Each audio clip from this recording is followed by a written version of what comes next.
What's up guys? This is Harness TV Tipo and welcome back to Entong's World Channel. Today's video, ipapakita natin yung mga pagbabago dito sa ating chicken coop, especially dito sa ating ginawang pinto ng ating chicken coop para maging safe yung ating chicken garden. So ipapakita rin natin yung mga updates dun sa harap ng ating chicken coop. So yung mga nilipat nating halaman, yung mga itinanim natin. So halo-halo papakita natin. So samahan niyo ako, let's go. So guys, mapapansin nga ninyo dito sa ating chicken coop, ayan, hanggang doon na yung ating chicken cage. So malawak na siya, mas maayos na siya ng konti compared dun sa ating setup before. And yung mga alaga natin dito, syempre nabawasan tayo ng alaga kasi nag-release din tayo or nagbenta tayo sa ating mga followers kasi mayroon din pumunta dito nung mga nakaraan and may mga gusto pang mag-avail. Special to yung mga benjarong natin, ayan. Like benjarong to guys. Ayan. Ayan kulay niya. So hindi siya yung dark kasi meron tayong dark version nito. Gusto rin nilang bilhin ito.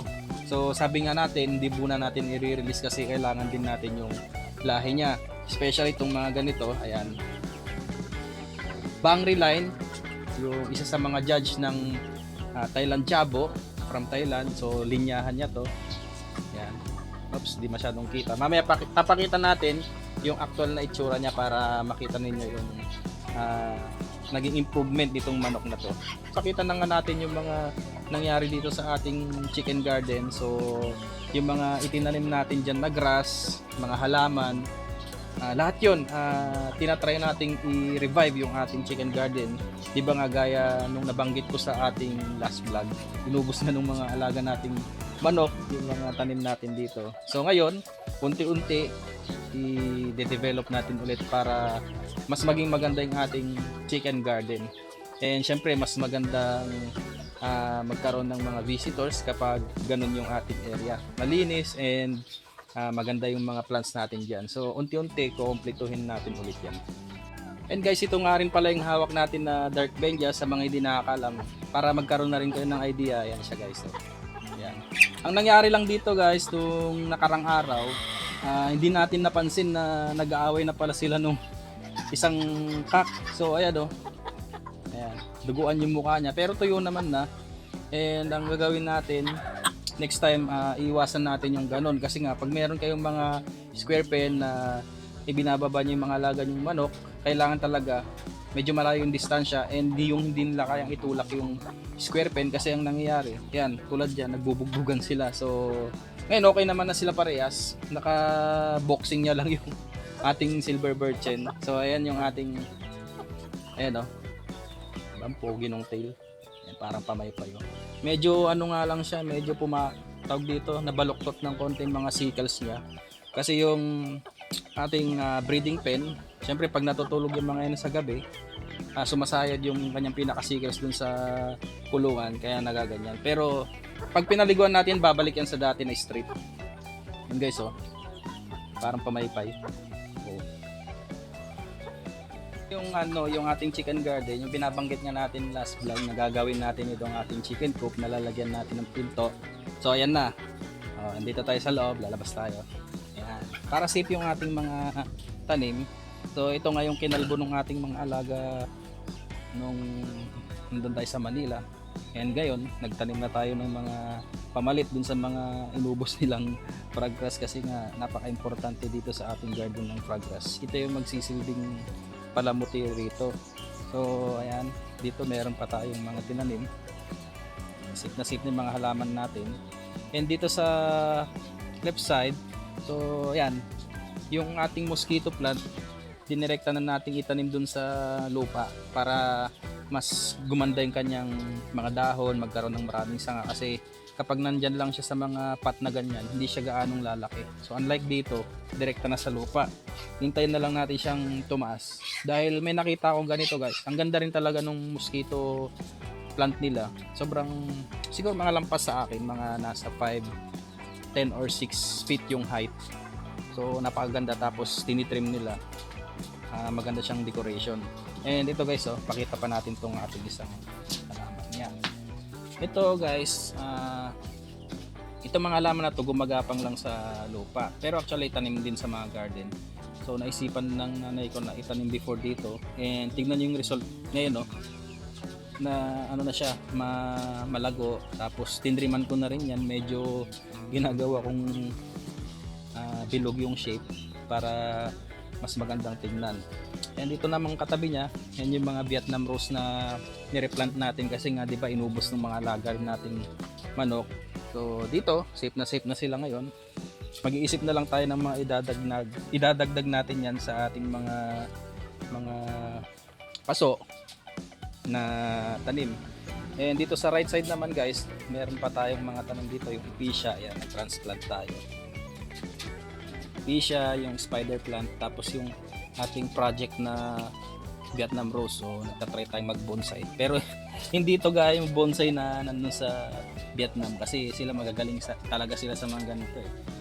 Sa kanila, isang stem lang, nagiging parang puno siya na maliit. So napakagaling nila. Hindi ko alam kung naglalagay sila ng mga hormone doon, mga fertilizer. Pero ito trial lang naman. So yan guys, ito na yung ating chicken garden. Nakapag-ano na rin tayo, nakapag-trim na rin tayo ng nyog, yung mga dahon niya tinanggal natin. And ito pa yung isa nating achievement for the week.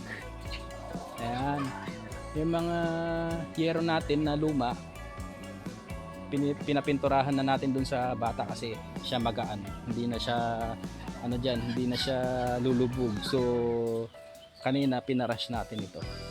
Kahit paano naman natapalan na yung mga part na may kalawang. So ganyan na itsura ng ating chicken garden. Dito sa harap medyo hindi pa siya ganun kaganda ngayon kasi nga naubos yung ating frog grass. Buti na lang may mga natira pang tanim. So ayan, unti-unti nating pagagandahin ulit ito. And for the next 2 months titingnan natin yung progress nito ng ating chicken garden. So sa mga manok naman, punta tayo doon. Yung mga nag-i-inquire nga kasi wala tayong maibigay na pair sa Benjarong kasi ayan ginamit natin for breeding. Ayan, dalawa lang yung gamit natin. Yung isa naman dun sa likod, maganda sana yun, medyo okay din naman yung tail niya, buka. Yun nga lang, nag-side tail siya simula nung nagkasakit before. So update dito sa ating mga produce. Ayan.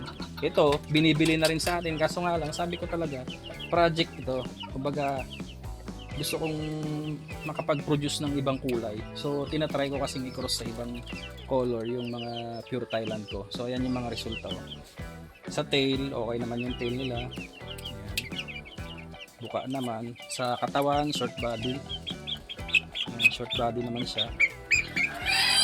Ayan. Tingnan nyo yung tail, diba, buka.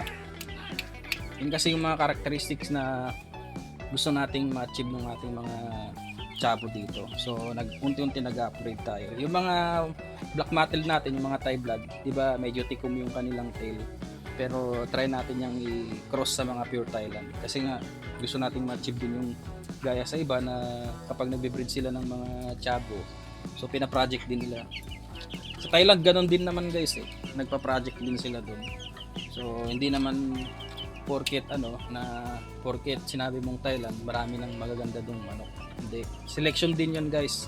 Yung mga hindi pasok sa taste nila, hindi ko alam kung anong ginagawa, kung kinakarni ba nila or pinapakawalan lang. So wala akong idea. Ayan. Lakas ng dugo ng Thailand guys. So ito mga pure Thailand talaga to guys. Yun nga lang ang nanay nito, Benjarong, kinross ko sa kak na silver birchen. So ayan, ang ganda rin ng resulta. Ito hindi ko alam kung duckwing ba yung magiging kulay. Ayan. Ito naman, hindi ko pa sure. So ang gaganda nila Paano ko ba namin bibenta tong mga to? Sobrang ikli ng paa, short legs, tapos yung tail. Hindi talaga ako hindi ko muna ibebenta ito, project ko muna yung mga yan. Tingnan natin yung magiging resulta after 3 months yan.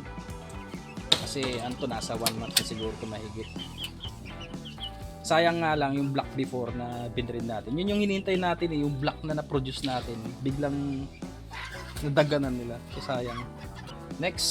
Ayan. Hindi ko napapakita to kasi nakita nyo na. Ayan. Black mattel na Thai blood lang. Hindi ko type yung itsura niya. So pwede natin siya ibenta ng mas mura. Pang crossbreed ng mga nag-uumpisa. So, dito naman tayo sa ating mga Benjaron. So ito yung isa, pakita lang natin Yung isa dito, yung survivor. So nagkasakit yan dati. Ito yung talagang never nagkasakit. Pero ayan, tingnan niyo yung itsura niya guys. Yung tail niya, okay naman, medyo buka. Tumutubo pa yung pinaka-sickles niya. So light Benjaron guys, yun yung kulay ng light Benjaron. Yung napakita natin kanina. Yung isa dark, ito light.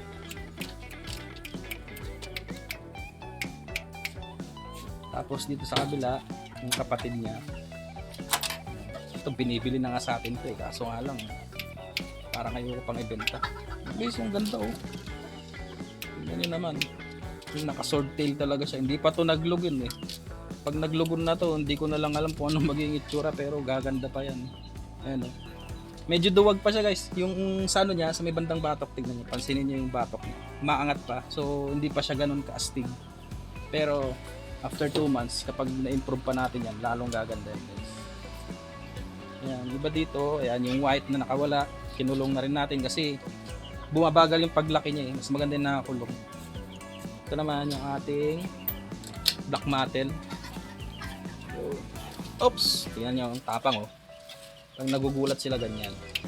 Short legs, tapos mana sa tatay, medyo mailap. Hindi naman totally mailap, nanunuka lang. Ayan. Next. Yan, pakita natin tatay niya. Ayan, tatay niya yan. Yan siya nagmana. Tapos dito, bakante.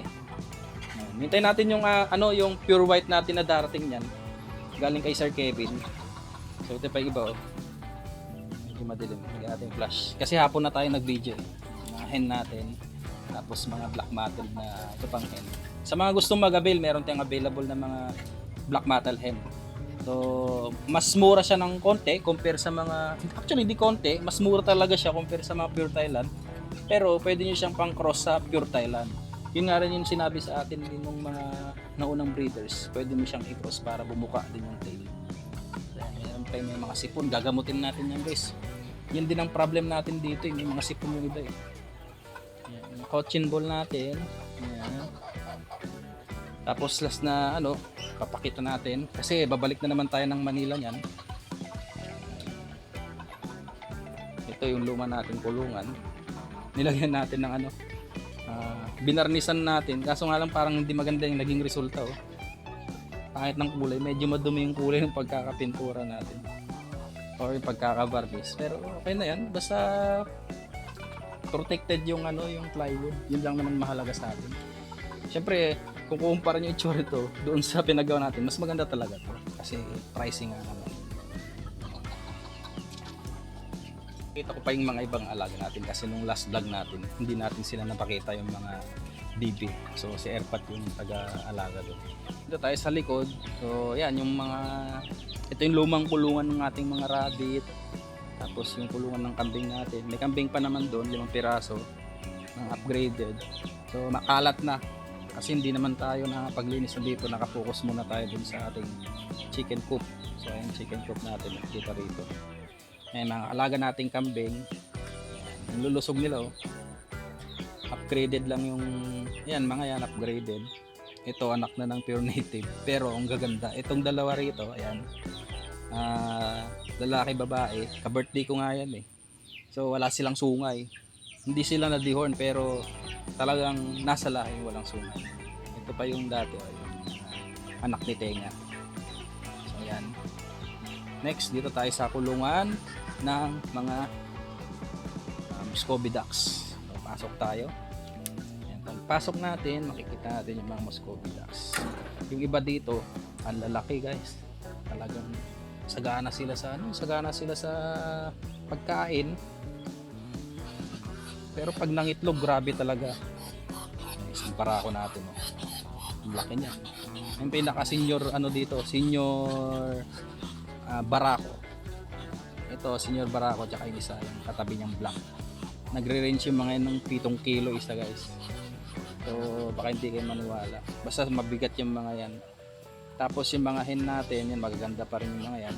Ang sabi ko kay Airpat, huwag niyang tatanggalin itong mga senior barako kasi pwede niyang i-back to ano yan, back to daughter para hindi mawala yung linyahan ng malalaki. Kasi ang mahalaga naman sa Muscovy ducks yung karne talaga nila. Sa itlog naman, tinry na rin ni Airpat yan. Ang sarap din. Pwede siyang pang salted eggs, pwede yung pang balot. So mas malinamnam siya compare sa Peking duck Katiti. Trusted na yan. Trusted and proven.